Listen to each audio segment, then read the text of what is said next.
late na naman tayo nakasunod. Pasensya na. Iisip ko pa naman maaga sana makakapapasok ko. So, sana maaga po. So, asahan nyo na next week post-test tayo. First post-test. Jen and Ulrike. 100. O, sobra pa. In-orbit. Ganun yun. Review class naman. Pwede naman yun. Kasi hindi nyo naman makikita ulit. Pero sa MacDoors, hindi nyo makikita ulit. Anyways. Tapos tayo na SPD. So, ano ulit ang S? Spherical, stable. P, angle shape, hindi masyadong stable. D, clover leaf, ang shape. Tapos, hindi masyadong stable. Yung F, sobrang complex. Hindi ko na mapinta. Anong shape ang nabubuo. So, ito tayo sa quantum numbers. Ano ba ang quantum numbers? Ang sabi nga, di ba, ng quantum theory, ang atoms mo nag-a-absorb, nagre-release ng quanta ng energy. So, ang quantum numbers actually ay all about the quantity of energy of atoms. At saan na typically nakasalalay ang energy ng atoms mo? Sa electrons. Umpisa pa lang. Gusto mo lang sa dito ko. Sorry. Okay, energy ng electrons. Ngayon, ilan ang quantum numbers? 4. Nandiyan lahat. May principal, may azimuthal, may magnetic, at saka spin. Yun nga lang. Yung azimuthal, tinatawag nga rin subsidiary, ano pa ang tawag din? Angular momentum. Dapat alam. Yan yung mga common tanong sa synonyms ng quantum numbers. Kasi nga, siya lang naman ang may synonym. Azimuthal ay also known as subsidiary, also known as angular momentum quantum number. And kung hindi ko nasabi last meeting, maging habit ang nag-aaral na alam mo yung mga apat sila.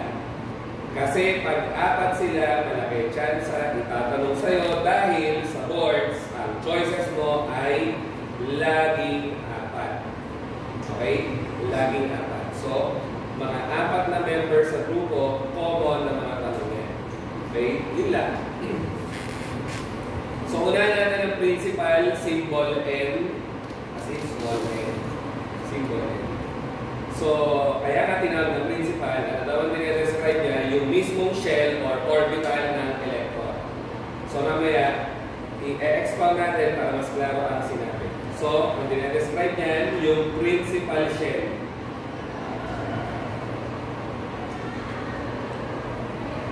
Or ano rin ang tawag? Major orbital. Saan natin nakita yung major orbital? Ano ulit yung periodic table? Meron pang vertical groupings. Ano nga yun? Saan nakadepende yung vertical groupings? Sa valence electron. Saan nakadepende ang period number? Sa location ng valence electron. Diba? Di ba nga, nucleus, shell 1, shell 2. So kung meron kang electron sa shell 2 na dalawa, ang valence electron mo ay 2. Tapos, ano ang magiging location ng valence electron na yan? Shell 2. Ayun, di ba parang si carbon, ano valence ni carbon ulit? 4. O sige, hindi mo alala. 1s2, 2s2, 2p2. Ibig sabihin, 4 ang valence electron. Bakit? Kasi yun yung nasa shell 2. So, 4 ang outer electron. Saan located yung outer electron? Nasa shell 2 nga. Kaya doon mo siya makikita sa period 2. So, bakit ko binalikan yan? Kasi yan nga rin yung major orbital mo. Yung shell 2. Or, yan yung location ng electron with regards sa principal shell. Location, outermost electron, ang iyong principal quantum number. Mamaya, again, ihimayin natin para ginagamit. Kasi minsan may nakasingit na panggulat na tanong tungkol dyan. Marami kasi sa review centers na didiscuss naman yan. So, yung description madali, sigurado yan, hindi ka mamamali pag tinanong sa yung mga description. pero yung kung paano gamitin, yun lang, hindi na nga siya na-discuss. Okay? So, principle yun. Ano naman ang angular momentum mo nga, or azimuthal quantum number? Ang dinedescribe mo na daw ay, shape. So, ang symbol niya ay L. At ano kaya ang may shape nga, di ba? Yung nireview natin sa umpisa na 4 na atomic orbital nga. Spherical, dumbbell shape, cloverleaf, complex. So, paano natatransform yan into numbers? Ito ay 0, ito ay 1, ito ay 2, ito ay 3. Dapat alam. At least hanggang azimuthal quantum number. So, ano ulit ang mga principal quantum number mo? It's any number from 1 hanggang 7 kasi nga yun ang bilang ng shell or period number 1 to 7 na yun. Okay? So, mag-iiba nga ang set ng quantum numbers mo. Principal 1 to 7, yung azimuthal mo or subsidiary or angular momentum 0 to 3. At bakit nga 0 ang S? Stable na kasi hindi siya reactive. So, walang energy. Okay? Yun. So, 0 to 3 ang azimuthal or subsidiary quantum number mo. Itabi natin sa kanya. Para mas klaro. Kasi ganun yung mga tanong eh. As in, the principal quantum number can be blank. Ano sagot? 1 to 7. The subsidiary quantum number can be blank. Sagot? 0 to 3. Yun yun. Okay? Magkaiba nga sila. At yung 0 to 3 ang nire-represent S, P, D, F. Okay? So, yun. And then, ano naman yung magnetic quantum number na symbol M or symbol ML. Kaya nakakalito eh. M sub L. Kumbaga. Okay? Ayun. Kaya medyo nakakalito. Pero yung M madali. Kasi M naman talaga siya. So, ano nga ang dinedescribe ng magnetic quantum number? Ang trigger word mo naman, orientation. Okay? Orientation. Spatial orientation or ano nga pag spatial orientation? Orientation in space. Okay? So, yung principal shell or major energy level, kaya principal. Yung azimuthal or subsidiary or angular momentum, trigger word mo, shape. Yung magnetic orientation sa partner. So, how come orientation? Paano naging orientation? Let's have your p orbitals na. Sana naalala, diba, pag sinabing 1s, may ganun ka. Pag sinabing 2s, may ganun ka. Pero ang shell mo nga, merong ilang p ulit? 3, diba? Sabi natin last time. So, meron pa nga, tinatawag na px, py, pz. So, bakit nga may x, y, z? Naalala ba? Or can yan? Pag sinabing px, yung dumbbell shape mo ay, py muna. Kung sinabing py, along y-axis. Kasi ito yung x-axis. So, pag yung p orbital mo along x-axis, yun na nga, si px. So, px, py, paano naman yung pz? Ang makikita mo nga, ganon ang z-axis. Pero, again, hindi siya diagonal. Remember, 3-dimensional nga yan. Ang sinasabi po nun, ito ay nasa likod, hindi mo siya nakikita. Etong area na to nasa harap, nakaturo sa reader. Okay? So, hindi siya diagonal. 3-dimensional. So, hindi mo ito kita from your vantage point. Pagkaharap mo siya, nasa likod siya kasi 3-dimensional. Pero ito, nakaturo sa mukha mo. Okay? Yun yung physics. So, yun yung orientation. At napili ko nga yan kasi dyan mo madali makukuha ang magnetic quantum number. So, itabi ko na rin yung D. Ilan ang D orbitals? 5. Diba? Ilan ang P orbitals? 3. Nakadrawing pa. So, ang tatandaan, yung gitnang orbital, laging 0. Ayun. Kaya, eto sa P orbital, 0 yun. Eto, positive 1. Eto, negative 1. Ganun lang. Then, sa D orbitals mo, ito ay 0, ito ay positive 1, ito ay positive 2, ito ay negative 1, ay sorry. Ito ay negative 1, ito ay negative 2. Laging gano'n. Yung gitna laging 0. Yung gitna laging 0. Yun na nga ang yung magnetic quantum number. Mamaya natin gagamitin para mas klaro o para mas maintindihan ano ang gamit niya sa quantum mechanics o sa pag-investigate atoms, compounds, molecules, etc. etc.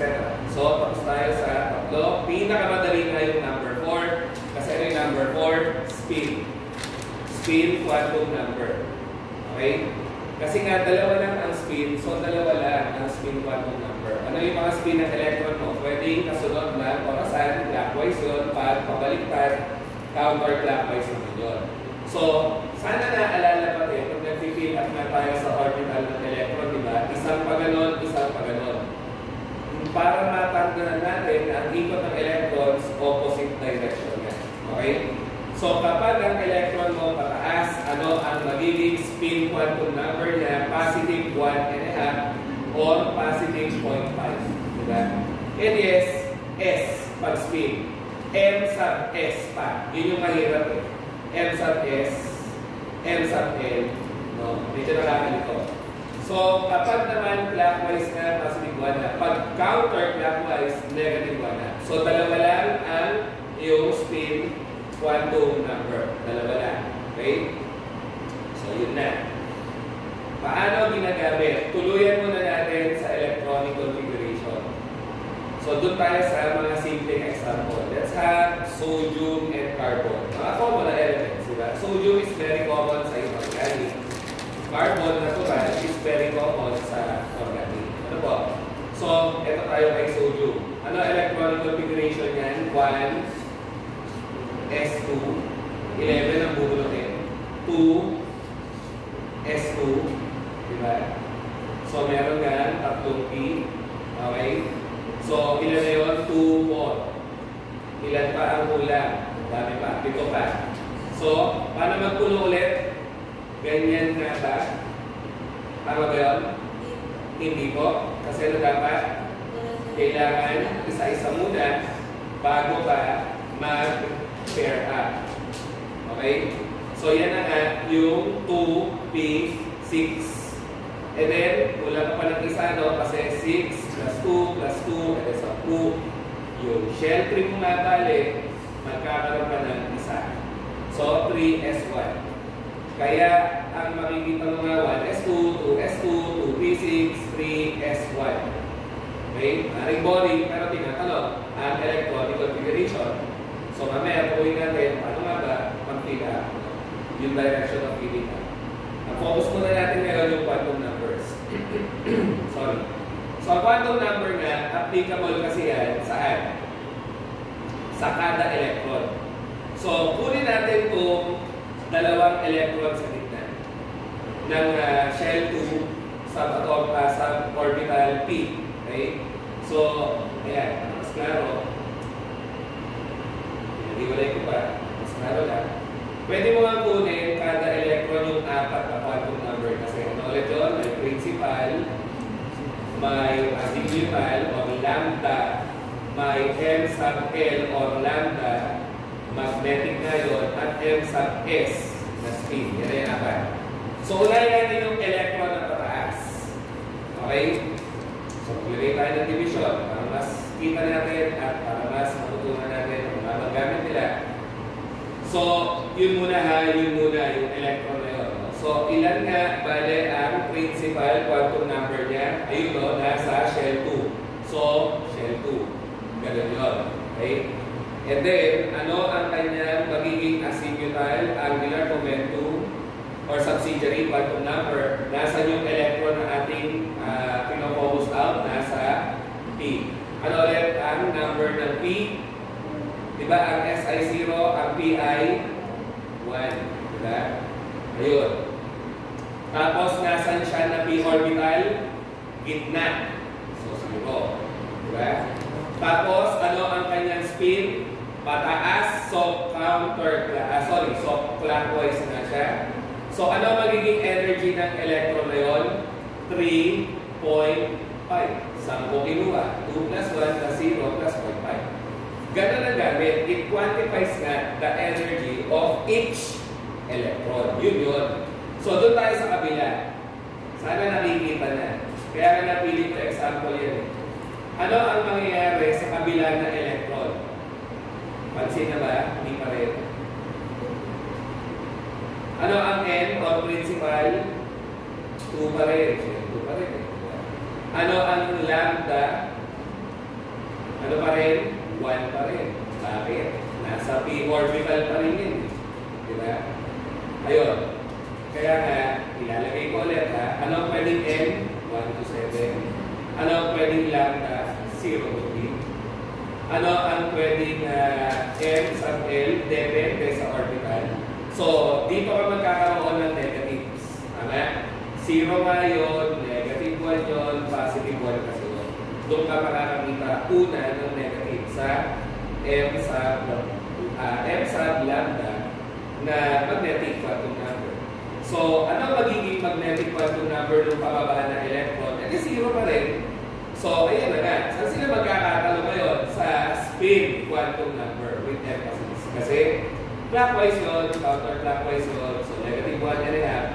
Kaya pag tinotal mo yung kabila, ano siya? 2.5. 2 plus 1 ay 3. Minusan mo ng 1 half, 1.5, di ba? 2.5. So, magkaiba sila ng energy. Okay?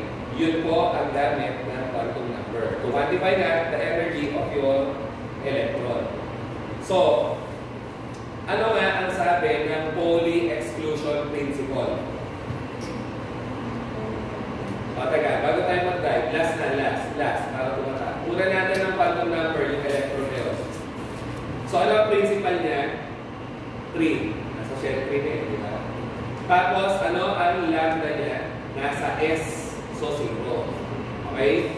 Tapos, ano ang kanyang M sub L? 0 pa rin. Bakit? Kasi ang S, isa lang. Hindi kagaya ng P na tatlo, may 0 na nga, may negative at positive pa. Si S isang piraso, automatic 0. Wala nang orientation kasi ang sphere. Di ba? Ang sphere, ganun lang. Kahit pitin mo yan, hindi magbabago orientation yan. Kaya no change. Okay? Yun lang. Ano ang magiging energy ng kanyang spin? Quantum number. Positive o negative? Clockwise. Diba? So, positive 1 half. So, ano ang total energy? 3.5. Kamukha na niya yung electron na nasa gitna kanina. Diba? Yun ang gamit ng quantum number. Ang bilang mo lang talaga ng energy. So, kaya ko na ganito lang for this one para lang mas ma-integrate sa atin kung paano sila ginagamit. Okay? Ayun. Basahin ng notes mismo dyan sa part na yan. Ano unang nakikita? Pauli exclusion principle nga. Ano sabi ng Pauli exclusion principle? Hindi ka pwede maglagay ng lalagpas sa dalawang electron sa isang orbital. Na, alam na natin, lagi mo natin ginagawa na. Pag may orbital ka, hanggang dalawa lang. At mas tinatanong as in forever. Pag sinabing forever, since panahon namin, hanggang ngayong generation, yung pangalawang citation ng Pauli exclusion principle. Ano sabi? No more than 2 electrons can have the same set. Sorry. No 2 electrons. No 2 electrons can have the same set of all of your 4 quantum numbers. Ano lang ang sinabi? Sa dalawang electron, hindi pa pwedeng magkakamukha lahat ng 4 na quantum number. Napatunayan natin yan dito, kaya nga napili kong example to eh. Tama? Parehas, magkaiba lagi kasi sa spin.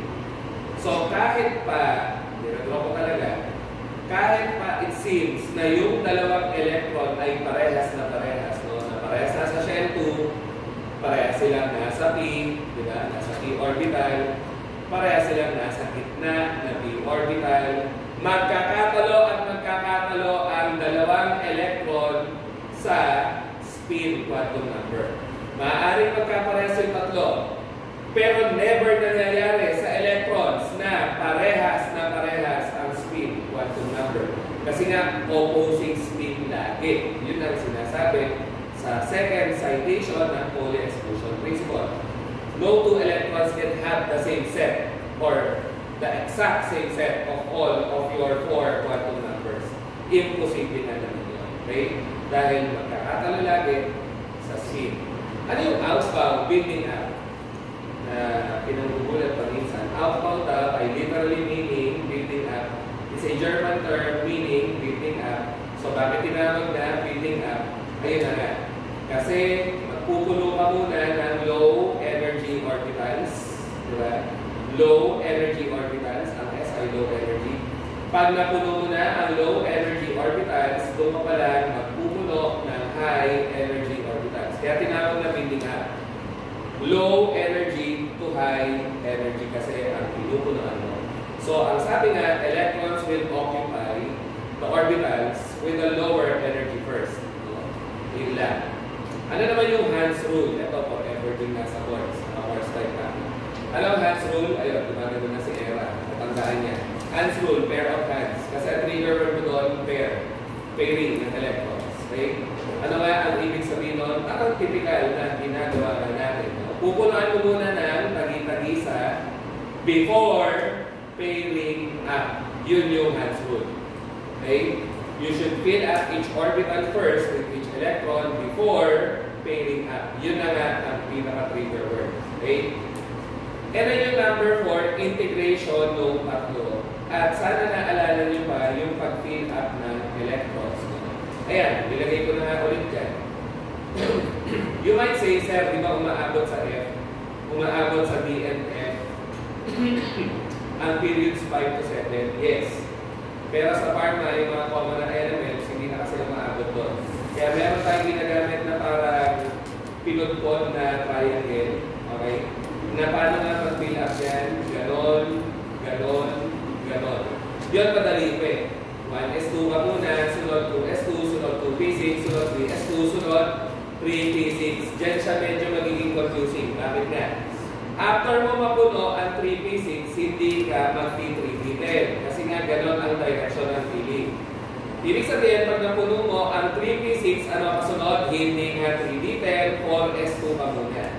After mo mag-4S2, mag-P3D10 ka na, at doon mo palang pupunuan si 4P6.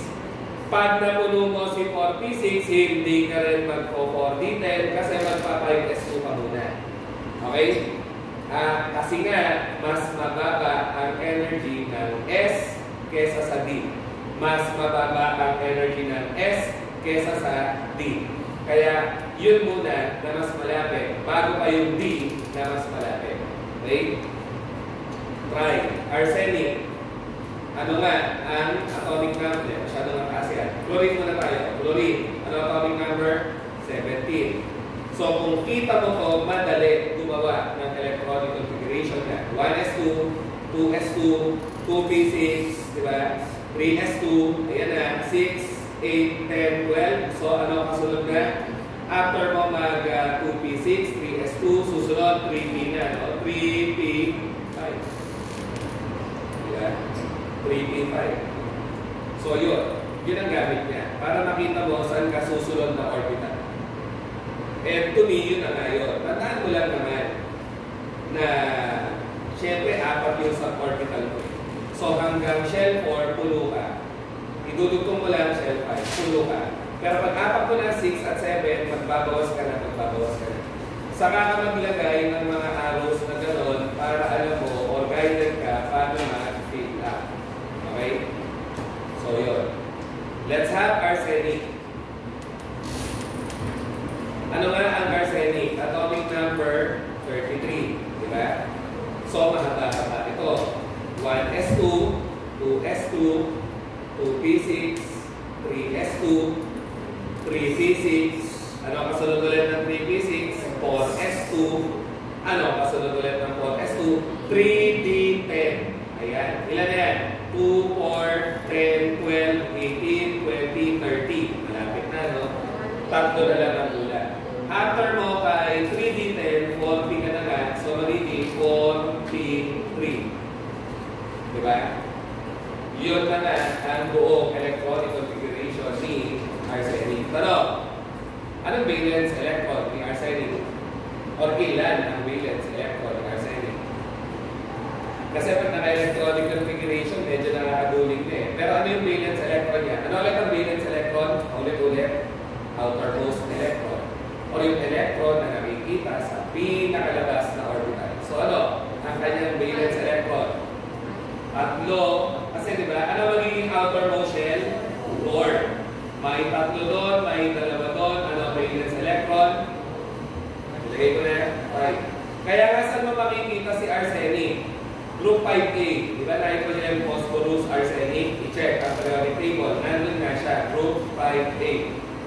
Kasi ang valence niya ay 5. At sa period mo siya dapat makikita, period 4. Period 4. Okay?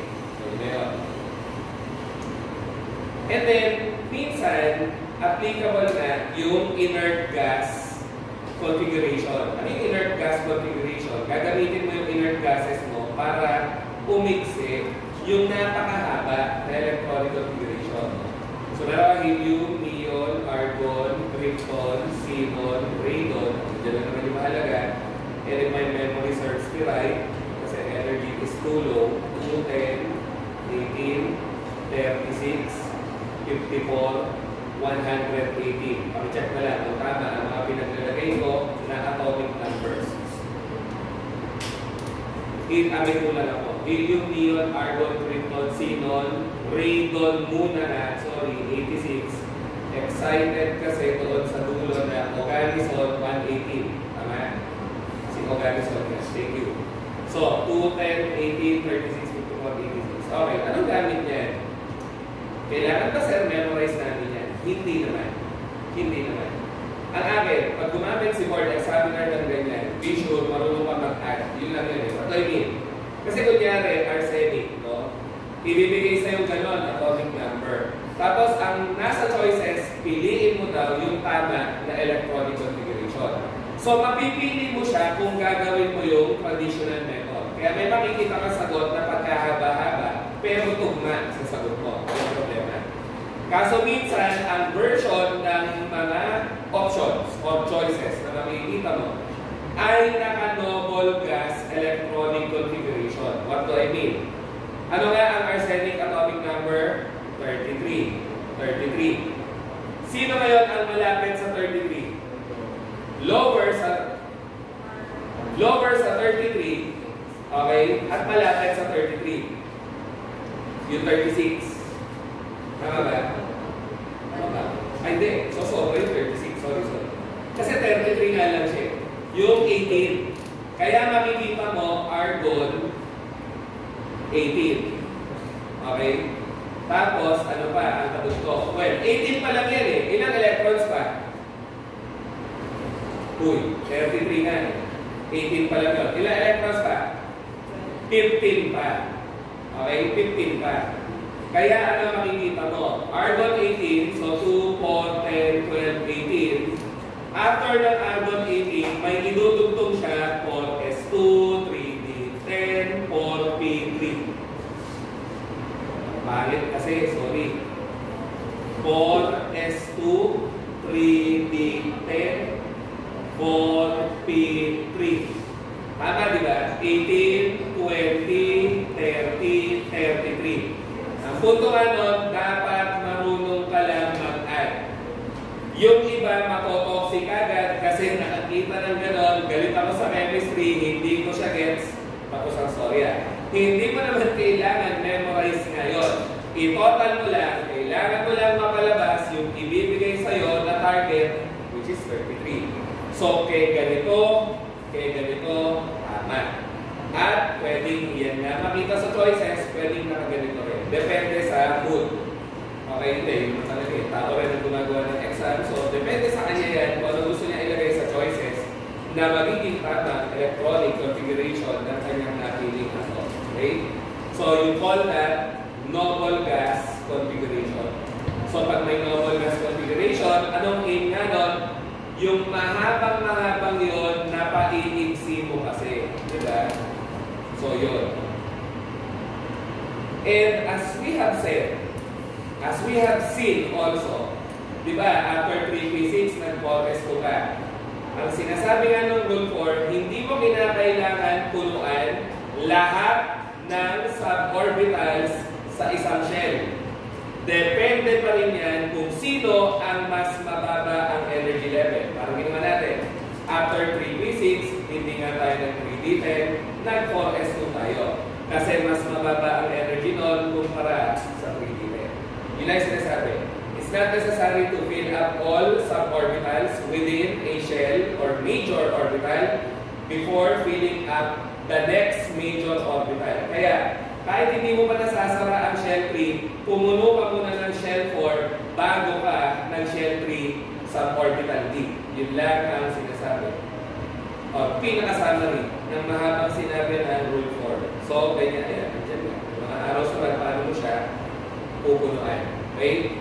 So, yun. Moving forward tayo. Ito na nga yung arsenic pala. So, nasolve na natin yung kanina. Ayan, 33. Kasi common BEQ yan. Ito ngayon, iniiba lang naman yung atom. Ang akin, basta marunong ka magpuno ng electrons, wala kang problema. Pag binigyan ka ng noble gas configuration, huwag ka lang magpapatoxic, marunong ka lang dapat mag-add. Sorry, nawala yung 18. So, 18, tapos 20, 30, 33. Huwag naman sanang gawin sa era nyo, sa generation nyo, bali, ano yan? Ganun nga kayo mga ka-boards niya, hypothetically. November next year, hypothetically. Huwag sanang tanggalin, di ba? Yung mga atomic number ng inert gases. Bakit? Ma-oobligaan memorize yung 2, 10, 18, 36, 54, 86, di ba? Huwag sana. Huwag sana. No? Yun lang. Pero hindi mo nga masasabi kasi malaking problema. So anyways, kay oxygen na atomic number 8, madali. Easy lang. 1s2, 2s2. Again, 2p, 6 sana ang kasya eh. Kaso, naka-apat ka na dito, so apat na lang. Paano nga ulit mag-fill up? Yun muna, yun muna, yun muna. Saka ka mag-prepare up. Anong tawag ulit? Hands rule. Ulit-ulit. Sisilip pa naman, ayun, yung dulo na lang, ang focus out natin, marunong tayo ng 1s2, 2s2, 2p6. At in-arrange nga lang niya from low energy to high energy kasi. So, kaya pa-atras ang natin. So, 3s2, okay lang. Yun lang. Yung 3p6 niya, hindi mapupuno. Isa, dalawa lang. Okay? Ganun lang. Marunong na tayo yan. Moving on, chemical bonding. Ano ang dalawang generic na chemical bond ulit? Alam na alam, sana nga, ionic at covalent. Ganun lang naman yan. Okay? So, ang atoms mo nga, kung tutukusin, ay unstable. Kaya kailangan nila maghanap ng kakabit. Kasi hindi sila stable. Reactive yan. Pipigil lang sila sa pag-react kapag na-form na sila ng bonds. So, ang common nga sa pharma, covalent bond. Ano nga pag covalent bond nga lang? May sharing ng electrons. Yun na, ang pinaka-trigger word mo. So, dalawang atoms yan na walang matakaw sa electron. Walang nahihilahan tuloy ng electron, kaya share tayo. Pares tayo ng ability to gain electrons. Hindi kagaya kapag ionic, no? Sana naaalala pa rin. Laging sa ionic, meron kang isang matakaw sa electron, parang halogens. Isang atom na hindi matakaw sa electron. At yung matakaw sa electron, literal, matakaw sa electron, maghahatap na muna ng electron, no? Until maging ganyan, maging ganyan. Neutral siya pag 7. Pag nagkaroon na ng 8, negative na na. Kasi neutral eh. Neutral. Dinagdagan mo ng isang negative. E naman naman magne-negative. Si sodium nga bale, neutral din. Boom! May isang electron. E nawalan ng electron na negative. E di magiging positive naman. Kasi nga, pag neutral ka, nawalan ka ng negative, malamang positive ka. Ngayon, opposite na ang charges, they can attract each other. Yun na nga yung ionic bond. Laging may anong mauuna? Electron transfer. Lagi. Okay? Bago pa mabuo. Pagkatapos ng electron transfer, magkakaroon ng opposing charges na mag-a-attract sa isa't isa.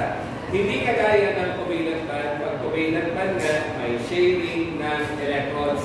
Kasi wala sa kanila mas matakaw sa electrons. Hindi kagaya sa ionic, may electronegative ka, meron hindi.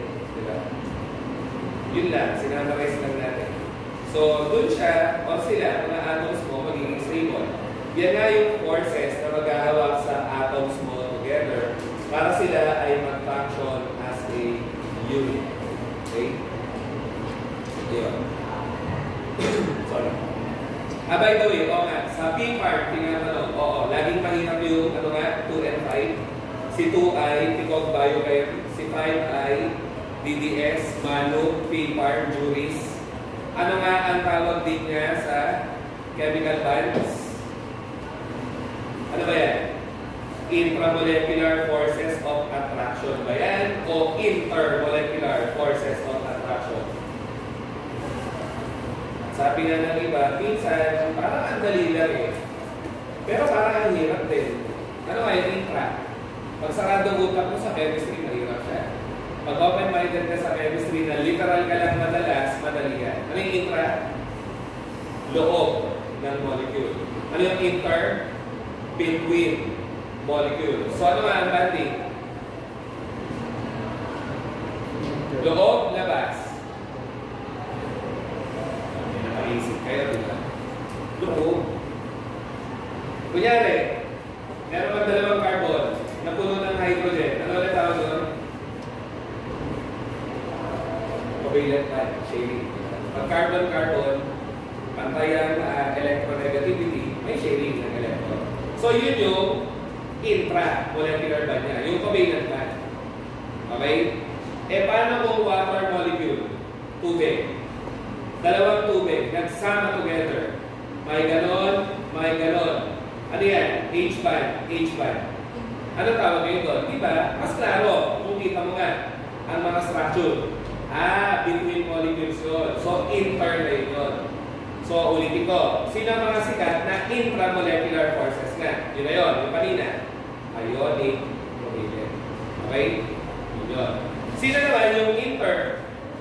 O, ito, yung isa. H-bond. Sabi ko nga, ang puso ng mga tanong sa boards, classification. So, anong classification na under ng intramolecular na ionic covalent? Anong classification sa mga bonds under intermolecular forces of attraction? H-bonds. Ano ba? Alam niyo yan. Yung mga dipole-dipole, dipole-induced dipole, induced dipole. Ano yung tatlo? Alala pa? Van der Waals forces. Saka na lang ulit na total chemical focus natin, hindi naman physical pharmacy. At bakit nga mahalaga na lang ang intermolecular forces? Kasi nga, yung mga forces between molecules allow the molecules to form your, ano nga? Phases of matter. Kaya nga ang tubig ay nagiging liquid dahil sa hydrogen bonding. Okay? Kaya nga ang liquid din, pag nagiging yelo, mas nagiging pipe ang hydrogen bonding pa rin. At yun na nga, yung mga dipole-dipole, dipole-induced dipole, induced dipole-induced dipole, interactions, puro yun van der Waals. Okay? So mga intermolecular forces, mahalaga yan for forming the states of matter. Saan naman mahalaga ang intramolecular forces? They are important for forming molecules, compounds, etc. Hindi phases of matter. Okay? Yun lang. So, why do chemical bonds support? Okay na tayo to save us some time. Kasi doon nga sila makaka-achieve ng peace of mind. Tama? Doon sila stable or hindi nga reactive pag mababa ang energy. So, ano ulit ang ionic bond? Alam na natin, laging may electron transfer muna, magne-negative isa, magpa-positive isa, sabay, magkakaroon ng attraction because of the opposing charges. So, diba sabi sa'yo, asikasuhin ko na. Tapos na. Diba? Tapos kagad. Para may peace of mind ka sa ato sa party. Kasi pag hindi, baka di ka masama. Diba? Sakit mo. No? So, yun. Ano ba tatandaan sa ionic bond? Pag okay, meron ng ionic bond. Ang ionic compound nga, bale, hindi yan nag-e-exist na mag-isa lang siyang particle. Kunyari yung acid, table salt, alam mo sa sea salt. Pag hinati mo siya cross-section at tinignan mo sa electron microscope, hindi ka makakakita po ng isang piraso lang ng sodium at chloride na attracted sa isa't isa. Ang makikita mo ay maraming particles nga. Chloride, sodium, chloride, sodium, chloride, sodium na magkakadikit. So, hindi sila nag-o-occur as discrete units. Hindi kagaya ng molecules, parang tubig. Ang tubig, isang molecule lang talaga yan eh. Tapos na. Pwede mo siyang makita na discrete. Yon ang difference ng ano nga? Ionic compound versus molecular compound with emphasis. Mga simpleng tanong, sabi nga ni Board Examiner Module 1, high school lang ang mga tanong ko, pero maraming namamali. Totoo. Kasi we don't pay attention to the basics. Madalas nakatingin na tayo sa gamot, sakit, drug interaction, etc. Kaya pag binomba tayo ng chemistry, tapos ang laban. Bumabagsak na nga dahil sa Module 1. Okay, hindi sa nananakot. Dati kasi ang Module 1 pambawi eh. Madadali tanong, predictable, at 20%. So kung makukuha mo siyang mataas, malaki chance, mahihila mo score mo pataas. Kasi siya pinakamabigat eh. Diba? Kaso ngayon, siya na ay isa sa nagiging dahilan ng pagbagsak. Sir, ang taas ko sa ibang module, pero yung Gen Chem ko kasi wala eh. Hindi ko talaga na-aral, hindi ko inaral, hindi ko pinakailaman. Kasi feeling ko, hindi ko na siya gagamitin. Ayun, doon nadadali. Kaso, everything is founded on chemistry as much as we hate it. Sa kanya lahat nakaugat eh. Gen Chem, inorganic, organic. So, covalent bond, okay na tayo. Ano nga to? May sharing ng electrons. Yun lang naman eh. At bakit nga may sharing? Pantay sila. No? Na electronegativity. Wala mas matataw. Classical example na yun, mga organic compound na may carbon. When they do form the bonds, they share the electrons. Walang lipatan ng electrons. Sila naman ang essence ng covalent bond. Yun nga lang, sa covalent bond formation, mahalaga ang mga konseptong Lewis-Dot structure at saka octet rule. Ano nga yung octet rule? So, alam na natin ang valence electron na magdidikta ng group number. Ngayon, anong kinalaman yan sa octet rule nga? Sino kasi ang pinupunan ng octet rule? Non-metals. Octet rule, pupunin mo sa non-metal. So, ano sulfur? Non-metal. Ano nga siya? Group 6A. Ano valence? 6. Ganon din si oxygen. Group 6A, 6. Non-metal pa rin. Ganon pa rin ang nitrogen. Non-metal pa rin. Pero this time, ano nga siya? Group 5A. Ilan ang valence? 5. Valence electrons. Bakit yan nilagay? Yung tatlo. Idagdag natin to X. Ano nga X? Any halogen. Tama? Chlorine, chlorine, bromine, iodine. At lahat sila ay group 7A. At ilan ang valence? 7. So, bakit yan ang nilagay ko nga? May nakaalala kaya sa organ review natin kung nagbabayo ka kayo online nga lang. Yan nga ang mga common elements na makikita mo sa organic compound din. Yan ay nakakabit kay carbon. Okay? So may makikita kang carbon na nakakabit sa sulfur, carbon na nakakabit sa oxygen, carbon na nakakabit sa nitrogen, carbon na nakakabit sa halogen. At lahat nga yan ay non-metals. So bale, lahat sila susunod saan? Octet rule. So ano nga ang octet rule? Simple lang. Kahit anong non-metal, huwag lang hydrogen. Ulit. Kahit anong non-metal except hydrogen. Ang sinabi na, dapat para maging stable, kunyari sulfur, ilan ang valence? Sa 2, 3, 4, 5, 6. 6 ang outer electrons.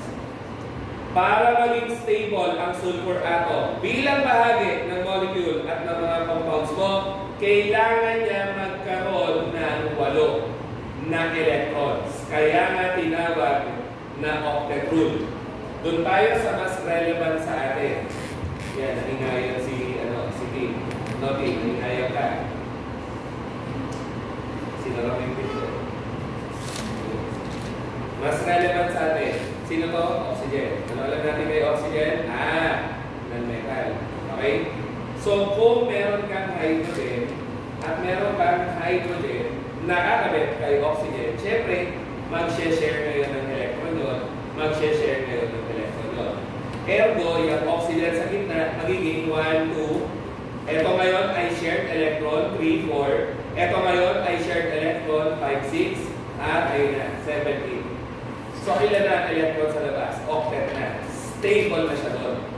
Hindi kagaya ng wala pang hydrogen, hindi yan stable. Yun lang sinasabi ng octet rule. Kailangan ma-achieve ang 8 outer electrons for them to have stability. Ayun. So, nakikita natin yung oxide, -2. Kahit yan negative, nag-e-exist siya in reality. Meaning, stable din. Bakit nga ba? Dunoy ko ulit yung tubig sa baba. Anong common sa dalawa? Ito yung tubig. Ilan ulit? 2, 4, 6, 8. Yung oxide kasi, paano nabubuo? Tatanggap electron lang. Pero walang atom na nakakabit. At yan nga ay magkakaroon ng -2 charge. At yan nga ay tatawagin mong oxide. So, paano ko nakuha yung -2? Marunong pa ba tayo kumuha ng formal charge? Hindi na kayo magsosolve ng charges. Pero it will guide you to understand a lot of things. So, ano ang formal charge ulit? Per atom. Diba? Sabi ko nga, auto online. So, baka pang-umaga pa ngayon. Baka marami sa inyo. Tulog pa lang. Huwag ka lang naman. Si Ting, alam ko tulog nun eh. Tinawag kita one time nun eh. Hindi, joke lang. Hindi, nag-on ka pa ka ng camera eh. Ano ba tanda ako? Tinawag ko siya, nag-on siya camera. Okay, hindi siya tulog. Ising siya. Anyways, ano nga kinuha yung formal charge? Kailangan mo ang valence electron. I-minus mo ang total ng lone pair electrons. Lone pair electrons at number of bonds. Lagyan natin ng border. Yun ang downside ng on-screen writing. Yun lang ako sa space. Kaso wala ng whiteboard marker na kapino ko si Carpeto. Kaya ko nag-decide ng on-screen. So, valence, i-minus ko daw ang alin. Suma total ng lone pair electrons at number of bonds. So, i-try natin yung may tubig, no? For more appreciation. Lalo na sa mga bago sa concept. I-solve natin ang charge ng oxygen sa gitna. Anong valence ulit ng oxygen? Group 6A nga. So, 6. Ilan ang lone pair? 1, 2, 3, 4. Okay. 4. Ilan ang bonds ng oxygen na yan? Isa, dalawa. So, i-add mo yung dalawa. 6 minus 6, 0 nga. I-try natin yung oxygen sa tuktok. Ayan na. Baka iba nakikita na. Ano valence ulit ng oxygen? 6. Ilan ang lone pair? 2, 4, 6, 8. Doon pa lang, kita mo na eh. 6 minus 8? -2. Kaya nga -2 si oxide. Nasasolve na yun. At wala kasing band, diba? Wala na agad kay oxygen eh. Electrons lang. Kaya 0 ang band. So 6 minus 8, -2. Okay? Last. Hydrogen. I-try mo rin. Ano valence ng hydrogen? 1. With 1A. May lone pair electron ba? Wala. Wala ka makita, no? Wala. May number of band? Meron. Isa. Ayan na. 1 minus 1. Ayun. Kaya walang charge din ang hydrogen ng tubig. Walang charge ang oxygen, walang charge ang hydrogen, walang charge ang tubig. Pero yung oxide, pag mag-isa siya, walang hydrogen sa nakabit, yun, may -2 charge. Ang ugat na yan, Lewis dot at saka octet rule. Kaya nagkakaroon ng formal charge ang mga atoms. Okay? So, yun. Okay na tayo dyan. So, eto namang nasa baba, I think, ay familiar pa. Sana. Pero mas nakikita niyo yata sa mas madaling designation na gano'n, sa pangit na nakataas. Double 1O. Sino nga to? CO2. Sino nga yan? Carbon dioxide. So, ano ang ibig sabihin niyan? 2, 4, 6, 8. Stable na si carbon. Pero yung mga oxygen, hindi pa. Tama ba? Kasi ilan ang electrons ng oxygen? Remember, shared nga yan eh. Shared. So, itong oxygen na to, 2, 4, 6, 8. Magdadagdag ka pa. Yung kabila ganun din. 2, 4, 6, 8. Magdadagdag ka rin. At, ayan na naman. Ano ang charge ng carbon sa gitna? Anong valence niya? Group 4. Ilan ang lone pair ni carbon sa gitna? Wala. Ilan ang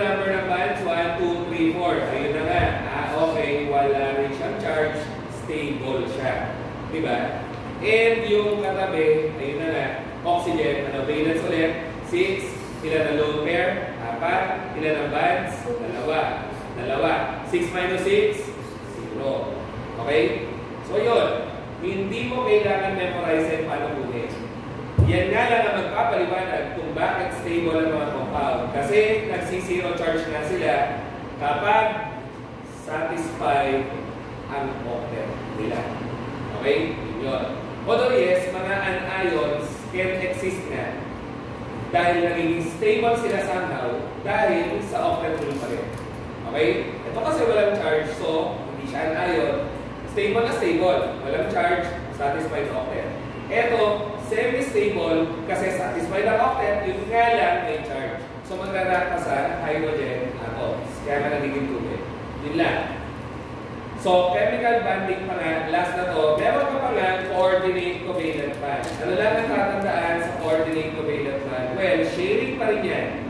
Sharing pa rin yan. Pero, ang mai-involve na atoms ay may significant electronegativity difference. Yun naman ang trigger word mo.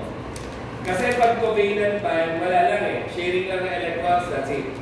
Pag coordinate covalent bond naman, sharing ng electrons between atoms, binuo mo na, with significant electronegativity differences. Ang sinabi na, malaki ang pinagkaiba ng kakao nila sa electrons.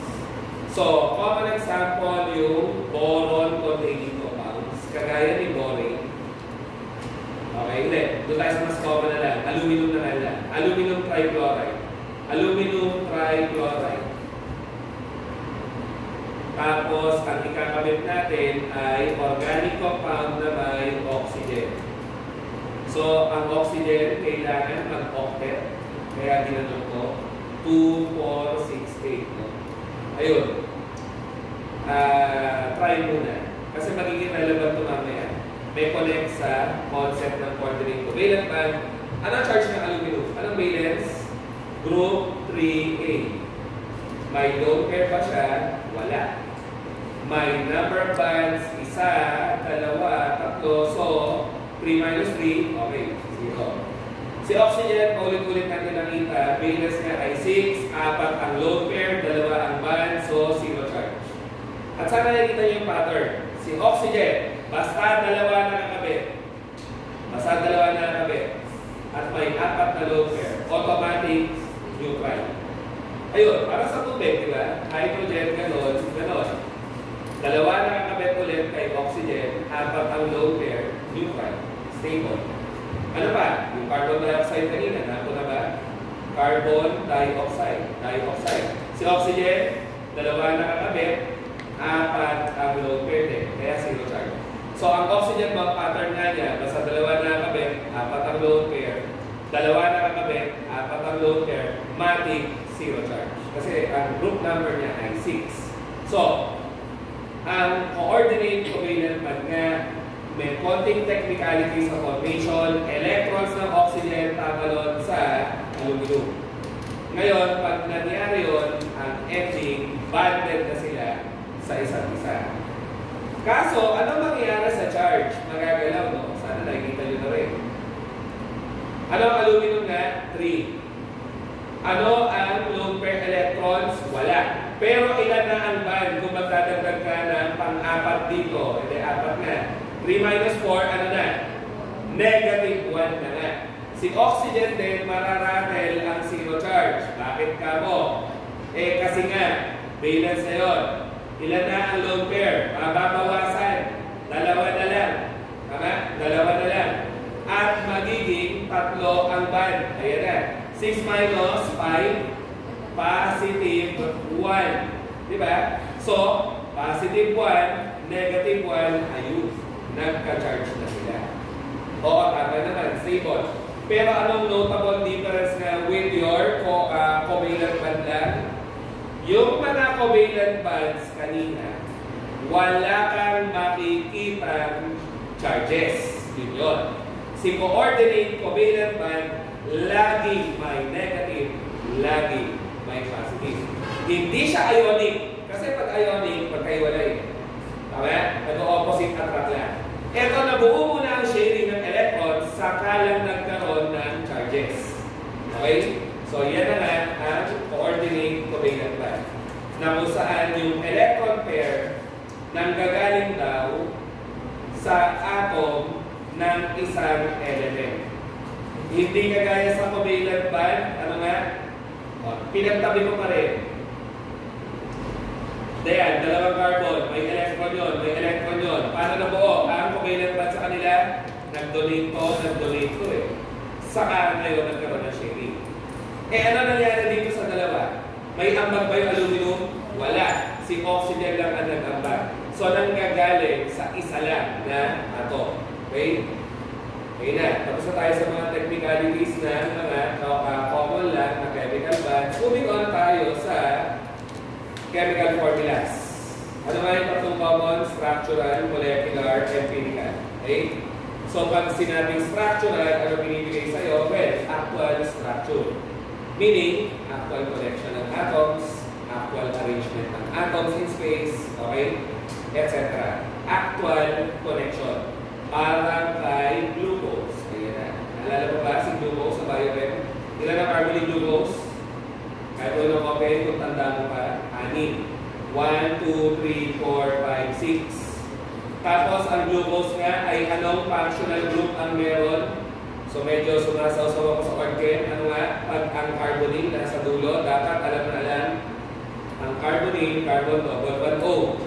Pag nakita mo siya sa dulo o ang katabi niya H, ano tawag sa kanya? Aldehyde nga. Hindi ka maalala, review na lang natin siguro si organ. So, yun. Aldehyde. Diba? Aldose nga, si glucose. Sabi ng biochem teacher. No? Kasi mayroon siya, aldehyde. So, dahil 6 ang carbon niya, ayan na yun, ano pa ang meron? Kada carbon ay OH. Yung nga lang, yung carbon ring OH niya, pakaliwa. OH, OH, dulo, CH2OH. Tapos, ang pangtulo mo na lang, hydrogen. Dahil basic biomolecule yan sa tingog biochem, nagkaka-base nga siya ng picture ng glucose, identify lang sa'yo, at tandaan mo lang, yung aldehyde, yung OH na pangatlo, nakaturo sa kanila. Bukod pa sa common knowledge na 6 ang carbon. Common knowledge na yun na 6 talaga carbon niya. So, dito nagkakatalon. Kilala nga nakakatanda doon na OH nakaturo sa kaliwa. Kasi, the rest ng OH kasi nakaturo sa kanan. So, that is now the actual structural formula of your glucose. Diba?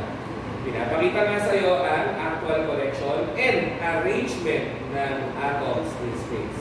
Sa nakaturo ang mga atom at mga functional group pa niya or groups of atoms. So, ano naman ang molecular formula? You are reporting the actual number and kinds of atoms. Actual number and kinds of atoms. So, ilan ang carbon atom ng glucose ulit? Kakasabi lang po, 6. Ilan ang hydrogen? Napansin ba? 1, 2, 3, 4, 5, 6, 7, 8, 9, 10, 8, 9, plus 2, 11, plus 1, 12. Ilan ang oxygen? Well, 6.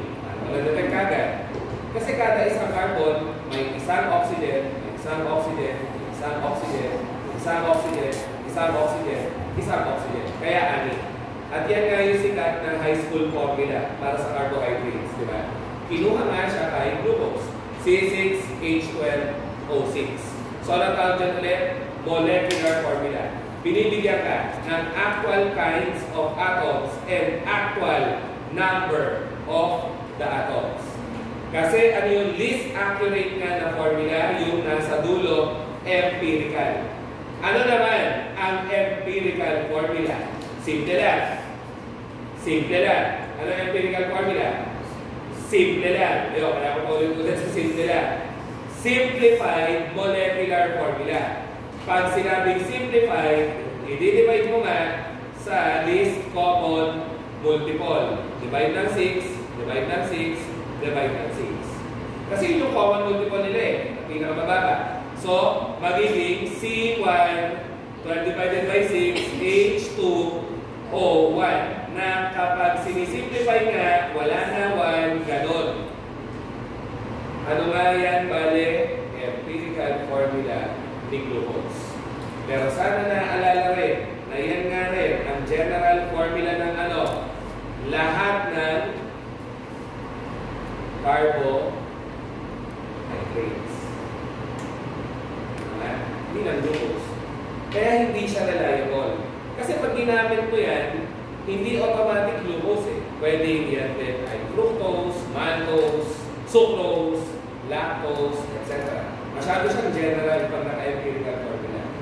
Yung molecular, hindi rin accurate. Kaya pag tinanong, sino pinaka-accurate na formula? Yun nga lang sa organic compound mo lang ma-apply. Structural formula. Okay?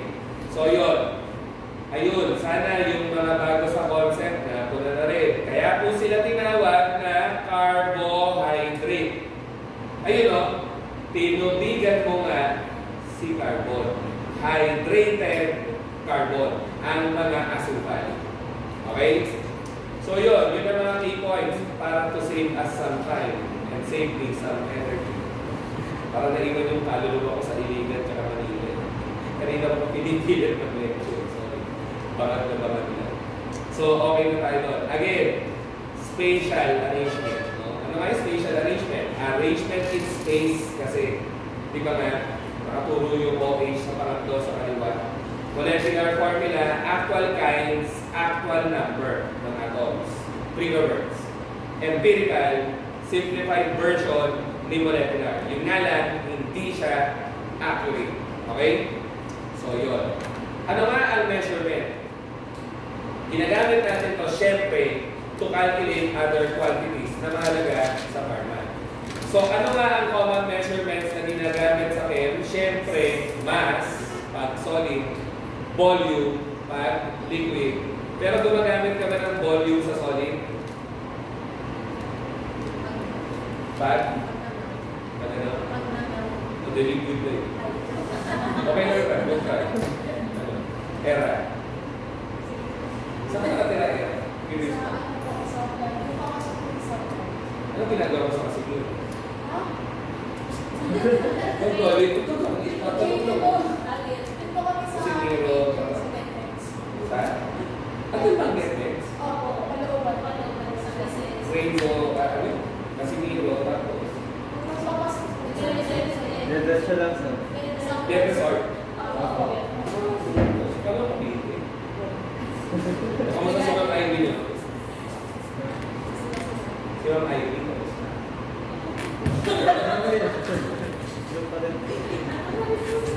Ano na nga ba feeling niya? Hindi na barriers. Kinasal niya. Ay, gano'n.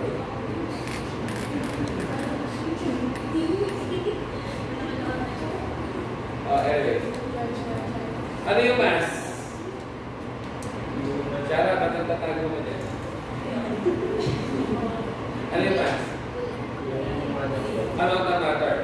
Yun lang yun. Pag may factor na ng gravity, wait. So ano ulit yung tanong ko? Kailan ka gagamit ng volume sa solid? Hindi na-discuss sa paper na. Bulk density. Pinukuha ka sa bulk density saan? Alam niyo, paper kaya humihirap sa maraming estudyante. Marami siyang GenChem. Ayaw natin ng GenChem. Sinusukan natin ng GenChem. Diba? Ayun. Bulk density ng powder, ano binibigay sa'yo? Mass over volume. Ewan ko sa paper na di ba nga, ang powder mo, titimpangin mo, mass yun, o weight. Tapos ilalagay mo sa graduated cylinder para makuha ang volume. Okay? Kasi nga, after mo makuha ang bulk density or ano nga yan, true density, basics lang, muna, na connected sa chem. Ano gagawin mo sa powder mo? O kunyari, meron kang dalawang powder. Sige na, para ma-appreciate nila. Kung hindi nyo nga ginawa, o wala kayong idea ata. The idea that that's good. Kunyari si powder A, 10 ml. Okay, powder A. Si powder B, sige, nagsimula ka rin sa 10 ml. Remember, powder, napinunan na ng volume, kaya po naka-ml. Pag tinap mo sa laboratory table, ano lalabas? Top density. Ano, kinuha nyo? Top density. Gumawa ba kayo doon sa experiment? Hindi, okay na naman. So, si powder A, let's say, nung tinap mo sa laboratory table, galing 10 ml, naging 5 ml. So, may nawala. Tinap mo sa laboratory table yung powder. Okay? Ngayon, si powder B, tinap mo sa laboratory table, ang bumaba o ibinaba 9 ml. Tanong, sino dyan ang mas okay na powder? So yung top density po, ganun lang din naman mass over volume. Pero, yung volume na gagamitin mo, top volume. Kaya nga top density. Kasi nga nag-iiba ang density ng pulbos pag tinatap sa laboratory table. So ano nga ang binibigay sa'yo ng mataas yung nawala, mababa yung nawala? Ano tawag? Sa volume na nawawala? O Tagalog na, para rin. Alam ko, sinasakat mo yung sarili. Nayakat ko sa ganun. Hirap yung question na rin. Siyempre, may natin. Hindi, sorry na. Alam mo, kalapado na sa YouTube. Eh, nalunod yung kay Era mo. Hindi mo nilalagin si Era. Ano yung nawawala? Sabihin ko, feeling ka ba yung tablet si kasi lamig na lamig. Ako lang na bata Ikaw dito, okay? Ano yung nawawala? Void, volume. Ano yung sabi ng void? ChatGPT, Google, ano yung void? Wala. Kaya ka void volume diba? Siya yung volume ng space between sa particles ng powder mo. O ngayon, ang tanong, sino nga mas okay? Si A o si B? Si B. Ayaw mo ng mataas na void volume. Bakit po? Pag kinose up mo yan sa microscope, malamang yung powder mo, ganun-ganun yan. Fibrous. Para sa pang powder?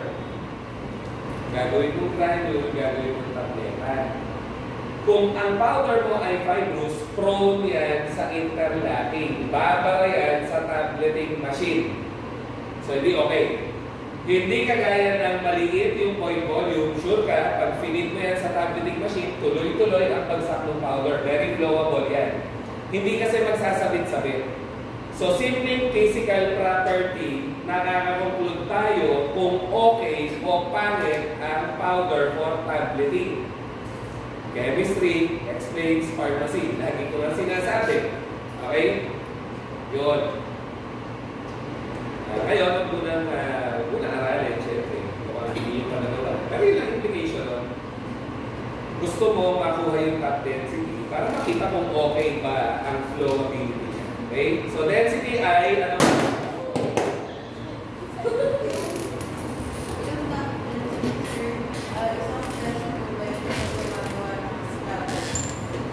Powder muna.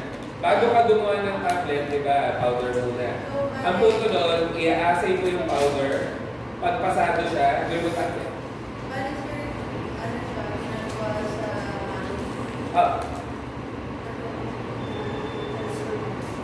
Manok, tsaka yung AQC rin kasi. So, ang density, ano na alala? Si density nga ay, ano daw? Intensive property. Hindi siya dependent sa quantity niya. Hindi kagaya ng mass volume o depende sa dami ng matter mo Ang mass over volume, constant na yan for each substance.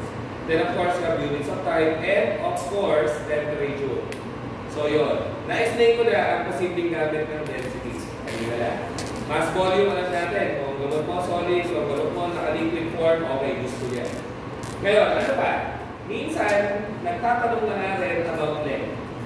Bakit kaya? Kasi yung tablet thickness, ano unit? Length. Centimeter. Ano pa? Yung mga tinatapal sa bibig, patch. Ginugupit ni pharmacist, di ba? Kaya nagpapakompute ng dimensions niyan. Madali lang naman Ko-convert mo lang yung mga inch to centimeter. O sige nga, no conversion. Wow, galing no? Galing ni Riso. Sige, Bigla na patigil, kinunin ko lang. Sige, Era, cheer mo. Cheer mo, para tutuloy na. Isang inch ay 2.54. Tama alam na yan, okay ka rin. Hindi nga, nalating sa rin. Tama alam na yung conversion na yan, okay ka rin. Isang inch, 2.54 centimeters. Okay? Wala, hindi kasi usually i-discuss sa review, pero oo. Yung basta dati kasi iniisip, hindi naman natin ginagamit yung length. Hindi naman tayo engineer and everything. Hindi nga. Pero gagamitin mo sa patches at iba pa naman. Although yes, hindi masyadong common na nakikita kasi. But we use them. Saan ginagamit ang units of time? For mga seconds, milliseconds, minutes, hours, saan? Saan? Gamot sa dito. So saan din?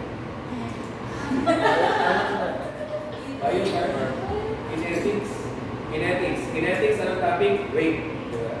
Temperature, syempre, sa mga storage conditions. Diba? Pag nag-store tayo naman sa mga locations natin sa butika, iba ang temperature requirements mga gamot. So ano ang mga SI-based units or International Standardized Units? Yan. So may business na charge.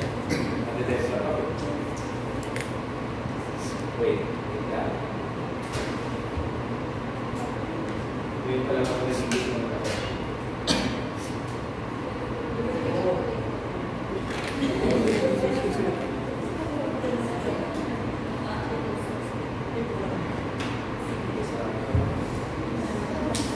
Kailangan mo talaga yung kahul. Anyways. Oops. Wala ba ang slide? Okay. So ano ang mga SI-based units at ano nga nire-represent nila? Ayan, nandiyan na nga yung unang dalawa. Length and mass. So ano ang SI-based units sa length is meter. Pero again, sa format mas mahalaga yung centimeters and inch. Nabinigay ko rin yung conversion. Mass, sige, kilogram ang standard. Pero ang gamot kasi masyadong mataas sa kilogram. Nakakalasog yan. Kaya, naka-milligrams na tayo. Minsan, ano pa nga, micrograms pa nga. Tama? At yes, to a rare extent, gumagamit tayo ng grams. Very rare. Kasi mataas na rin ang 1 gram na dose. Sa time naman, we typically use seconds and minutes and hours. And alam ko naman, alam niyo pa rin yung conversion. 60 seconds, 1 minute. 60 minutes, 1 hour. 24 hours, 1 day. 7 days, 1 week. At 4 weeks, typically are 1 month. 12 months, 1 week. So, ano pa yan? So, electrical current ang hindi natin masyadong ginagamit. Ampere nga ng SI-based unit. Hindi masyadong ginagamit. Pero pag ikaw ay nagpa-pharmacology at nagdi-discuss ng anti-arrhythmic, madidiscuss mo nga millivolts ng kuryente sa puso. Diba? At, well, yun kasi yung unit ng electrical current sa puso. And electric potentials. Huwag na yung sulat, di ba malaga? Ano ang SI unit for temperature? Hindi nga degree Celsius, hindi nga Fahrenheit, Kelvin nga. Kelvin, okay? At ito yung relevant sa Chem overall mole. Tama? Ang mole nga, bale, paano binukuha? Pansin natin ang atomic weight, atomic mass, laging ang unit, grams per mole nga. So, tama. Pag kumuha ka ng amount ng substance, may katumbas na siya mole. Yun yun. Kaya, yan ang standard unit for amount of matter or amount of substance. Okay, solid, liquid, gas, we usually rely on mole. At ano pa ang hindi ginagamit sa pharma pero natatanong ang SI-based unit, luminous intensity. Ano yung sabihin nun? Light intensity. Di ka nga mamamali CD kasi ano yung CD? Candela. Kandila. Diba? Di nga. Candela. Ilaw nga. Okay? So, eto tayo sa mga prefixes na gagamitin sa particle. Tera, mega, giga. Ano nire-represent? Si tera nga ay 1 trillion. Ba't ito sa okay. Tama naman. Hindi una ko nag-iisip. Tera, mega, giga. Ang pinakamalaki na ay tera. Kung ano ang base unit mo, itatimes mo daw sa 10 to the 12 or ano ba yan? 1 trillion. O diba? Taas-taas. 1 trillion twice kaya yun. Hindi naman. Wala. Kaya tinawag na tera. Anyways. Mega ay, o sige, lagay ko na ha. Bale, 1 trillion. Literal. Trillion. Kasi yung mega, 1 billion. Kung hindi ka mag-agree, ilagay mo na lang yung bilang ng zero. Di ba pag siyam, yan, ganyan. Di ba ito ay 1,000, ito ay million. So, ito ng siyam ay billion. Diba? So, yun. At yung trillion, magdadagdag ka pa ng 3 zero. Kasi nga 12. So, 12 yung zero data. 3, 6, 9, 12. Wala lang, next thing yun. Yung mega, million. Yun yung pinakamaalala mo kasi M sa M. Mega is million. Times 1 million ka. Malaki. And then, pag namamalengke at nag-grocery, arisi ka, gram at saka kilogram. No? So, kilo nga ay times 1,000. Patong zero lang di ba? At ano yung lower than kilo, nabihira gamitan sa part ng desi. Desi kasi ay 100. Di ba? 100. Ano ba? Hindi. 10 pala, sorry. 10. 110. Sorry, I got confused. 1/10. So, maliit na to kasi nagdi-divide ka na di ba? So, yun. 1/10. Yung centi, 1/100. Yung milli, 1/1000. Dapat alam 1/1000 ng basic unit. Okay? Ayun na. Yung micro, nano, pico ay reverse ng tera, giga, mega. Reverse. Dinidivide ko na. So, yung micro ay 1/1 million. Yung nano ay 1/1 billion. Yung pico ay 1/1 trillion. Maliliit na sila masyado. Usually ito sa pharmacological research, sige, pag ikaw ay nag-dive in, let's say may awan Diyos, may licensed pharmacist ka, naging drug designer ka sa ibang bansa, magagamit at makikita mo yung mga yan. Kasi nga, ang mga receptors mo sa katawan o sa cell, ganyan lang ka-konti. Ayun, tapos yung test dose ng gamot mo na gagamitin na bagong design na molecule, let's say bagong gamot sa HIV and AIDS, typically, ang liliit ng doses yan, naka-microgram yan. Okay? Para lang ma-imagine mo rin yung real-world application or context. Kailan mo siya gagamitin. Yung micro, meron ka na mga gamot actually na microgram ang dose. Digoxin for heart failure. Pansin nyo, 5 microgram, 25 microgram, so madalas maliit talaga ang dose. No? Ang digoxin kasi toxic na siya. So ito, di na tayo masyadong magtatagal, mass versus weight. Ano nga difference? Yung mass yung amount of matter sa loob ng substance or ng object. Weight yung kasama na yung epekto ng gravitational force.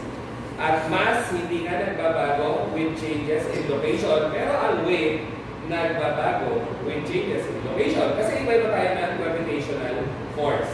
Sa Earth, yung standard natin as human beings, pero pagpunta ka sa ibang bansa, kung yung timbang mo dito, maiiba nga. Ibang bansa tuloy. Ibang planeta, sorry.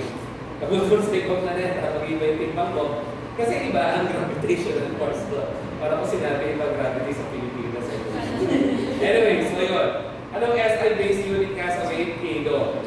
Masyado alam pala kayo for pharma. Kaya grams ang ginagamit ng lahat, pero si pharma ang ginagamit milli nga. Kasi masyadong malaki pa rin ang gram bilang dose ng gamot. Pwede toxic na yan.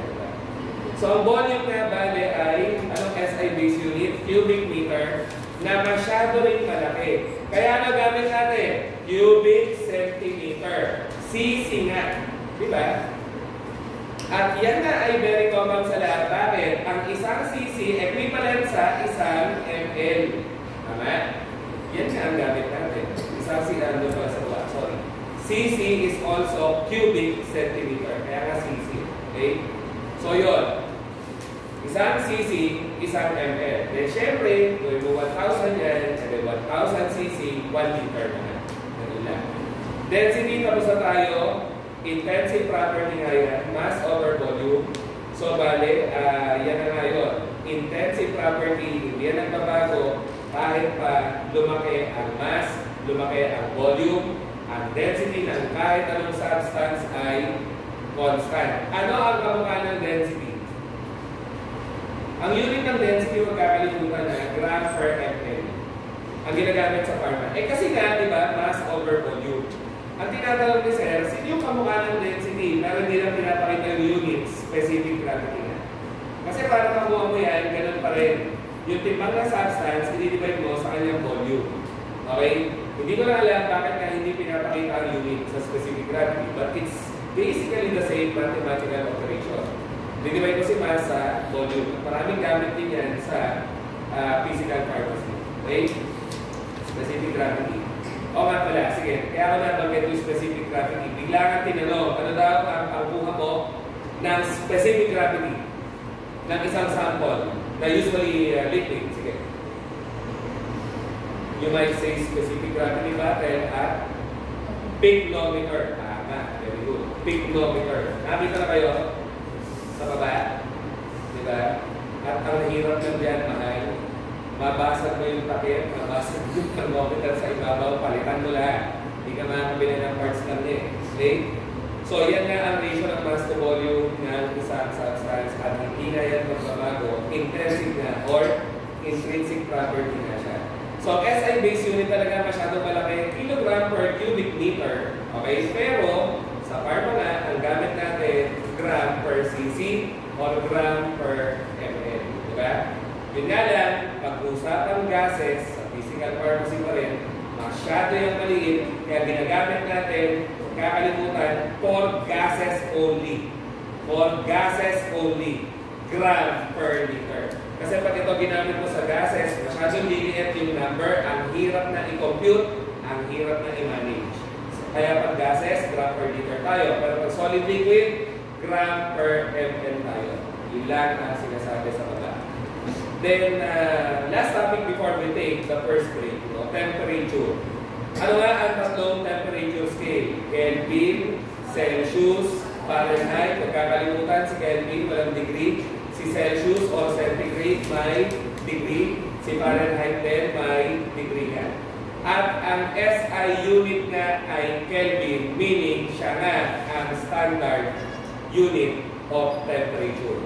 Siya ang standard.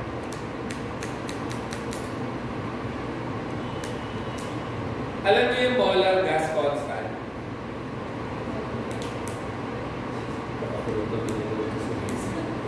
Nag-isip ako sir, ano magulo? Ano yung molar gas constant? Pang-compute mo ito ng gas properties. Again, sa paper. Sige, mag-get time na tayo sa inorganic rate. Ako na mag-discuss kesa sa paper. Molar gas constant. Yung mga ideal gas law, alam niyo, wala ka naglalaki. Kasi yung mga lalaki. PBNRT. Sabi yan. Pang-compute ko kasi yan ng pressure, ng volume, ng number of moles, and even temperature ng kahit anong ideal gas. Yes. Kaya mo saan? Tumulong ako. Yung R nga doon, yung molar gas constant. Binibigyan ko na kayo ng overview ng mga calculations sa PCR. Ayun, sabi nga ni Kayla, hindi ko masabi Claudia, si Claudia. Kayla, sorry, low energy nga. Okay? Pwede mo nga ma-solve kasi pressure ng gas. At ang daming gamit na pag-compute ng pressure ng gas, lalo na pag nasa company tayo, of course, we are to handle gases. May mga gaseous can sterilants. So gusto mong malaman yung tamang pressure niya dapat, pwede mo ma-compute. So paano mo ma-compute yung pressure? Example lang, okay. Kung gusto mong kunin ang pressure, identify mo lang both sides ng volume. Tama? So magiging ganito siya, lalabas ang pressure. Ang dami-daming gamit na ideal gas. So ba't ako nagdadive in dyan? Ano unit ng pressure na standard? Atmosphere. Atmospheric pressure. Ano standard unit ng volume? Kanina lang, liter. Ano yung number of moles? Well, number of moles. Ano ang standard temperature? Yun na nga, Kelvin. Having said that, ano nga ang unit ng molar gas constant? Kaya ko yan naisipang i-share. Kasi maraming nakakalimot sa unit ng molar gas constant. Ang sinasabi ko naman kasi yung ibang estudyante across review centers, hindi ko alam nila lahat. Most of them, memorize yung formula. Kasi nga tinatanong, PBNRT, anong formula? Ideal gas law. Pero pag pinasolve na, nagkakalituhan sa units. Eh ang akin, ang unit mo nandito na. Yan yun. Yan ang unit ng molar gas constant. Ano nga yung molar gas constant? Constant nga yan. So, hindi siya magbabago. 0.08205. Baliktad. 0.5 nga.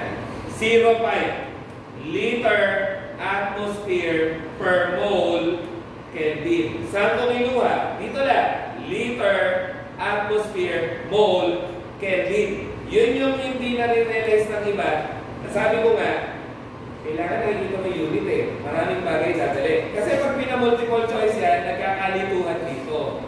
Eh, ang akin, kung alam mo unit ng temperature, alam mo unit ng mole, alam mo unit ng volume, alam mo unit ng pressure, wala kang problema. Sa unit, ni molar gas constant. Kasi ito, sadyang natatandaan ng mga estudyante, kakapaulit-ulit sa paper, dahil ang daming gamit. Kaya tendency, alam na yung number, limot yung unit. Kaya nga, tinatch ko na siya as early as now. Huwag mo kalimutan sana ang unit niya. Okay?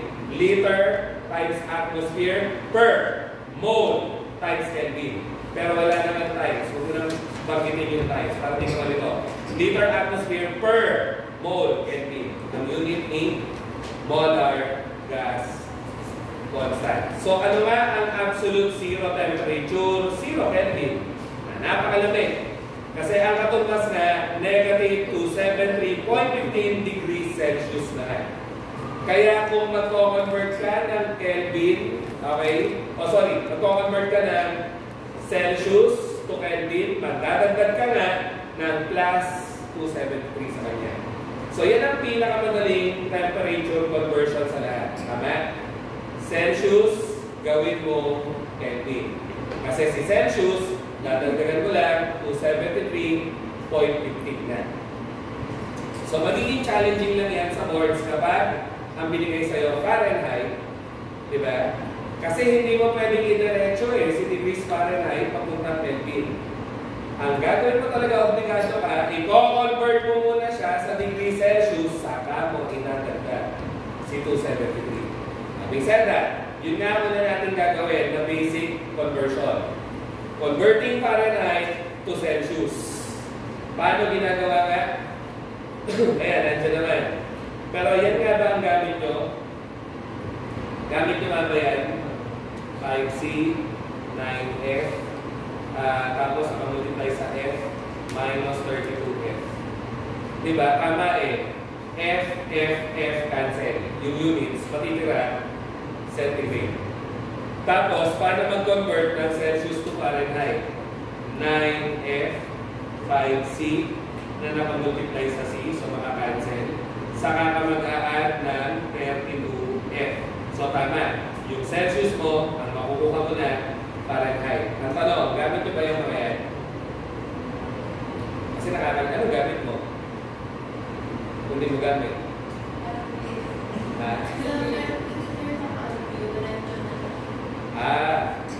Meron sa calculus. Meron, converter. Alam ko nakakalito kaya. Pero ko lang kung natatandaan nung iba sa online. Paano natin pinagsama yung dalawa? May simpleng formula, di ba? Na pinagsama yung dalawa. Para di ka na mag-memem. Kasi kahit ako, litong-lito dyan. 5C, 9F, sa boards o sa review, ano yung binibigay ng teacher natin? 59F minus 32. Sige, madali naman tingnan kung ganyan. Kaso confusing pa rin. Ngayon, para saan kaya? Bale, pang-convert mo ng Fahrenheit to degrees. Kumbaga, pag sinod mo to, yung given na Fahrenheit sa'yo, nako-convert mo to centigrade o Celsius. Diba? Tapos yung ito naman, may sa review center, 95C plus 32. So, ibig sabihin, yung F na ibibigay sa'yo, mako-convert mo naman sa Celsius. Mali. 95C. Yung C na ibibigay sa'yo, baliktad. Mako-convert mo naman sa Fahrenheit. As you can see, nakakalito na siya kahit nga ako nalito. So, ano yung formula na hindi ka malilito? Na mag-work sa parehas? Hindi na naalala. Si Nancy. Sino si Nancy? 9C formula. Yan. Kung alam mo yan, okay ka na. Mas madali. Wala nang divide-divide. etc. Derive, marami. Pero, divide, wala na. Ano ang binibigay sa atin ng 9C formula o NANC na para hindi pa rin malimutan? Kasi yung estudyante, alam yung 9C at 5F. Kaso na pagbabaliktad, sino yung nauna? Kaya ang ginawa ko, pinangalanan kong Nancy para mas maalala mo na mauna si Nancy. Okay? Nancy. So, paano siya ginagamit? Simple lang po. Pag binigyan ka ng Celsius, i-substitute mo dito. Tapos, i-derive mo na ang Fahrenheit. Ganun lang. Pag binigyan ka ng Fahrenheit, ipalit mo siya dito. Okay? At, i-divide mo both sides ng 9. Let's try if it's working. Ano yung common body temperature na? 37 degrees Celsius. No? Or normal body temperature. So, ano siya? Celsius. Gawin natin Fahrenheit. Para ma-check lang kung tama si Nancy formula. 9 times 37. Magiging equivalent sa 5F minus 160. So, ano ang susunod para matira ang F sa isang side? And then 9 times 37, i-transpose mo nga si 160. Matitira sa right side, 5F. I-divide mo both sides, 5. So, ano lalabas dito? Pakitry. 9 times 37, 333, plus 160, 493. Divide mo ng 5, tama ba? Ilan? 986? Yes. 986. 98.6 degrees Fahrenheit. Diba? Yan nga ba ang body temperature sa Fahrenheit? Sige, check nyo lang sa Google. Anyways, yan nga yun. Para lang makita kung working nga siya both ways. Ito, Fahrenheit. Gawin naman natin Celsius. So, dapat magiging 37. Diba? Yun nga. Kaya nga, simple siya eh. Kung ano kasi given sa'yo, isa-substitute mo lang. Binigyan ako ng 37, okay. Ipapalit kita dyan. Saka mo i-derive si F. Ngayon, kung bibigyan ako ng F, edi, ipapalit ko si F dito, 5 times 98.6 plus 160. Sa kabilang side, 9C. 9C. Ano susunod? Divide both sides, 9. Cancel. Ano lalabas? Ay, sorry. Kakamadali. Ano lalabas? Dapat lumabas pa rin yun. Try nyo lang. Para bang isa nyo rin. 37, di ba? So, imbis na mag-memorize ka nung 9C, 9, o 5, etc. Kahit ako ngayon nalilito, at least ito, isa lang. Wala pang divide. Di ba? 9C, 5, and 160. 9C, 5, and 160. Sige po, break na muna. So, 247, quiz pala. Huwag ko makalimutan. 247, resume tayo ano pa na po? 30 minutes, diba? Para makakain ng review. Sige, resume tayo 327. Wala po. 327. May iwan pa sa room. Malamang wala, labig. Lalabas kayo lahat. Hindi nga, kasi ilalaki ito, lalabas kayo lahat. Para sure tayo na wala po. Hirap na eh.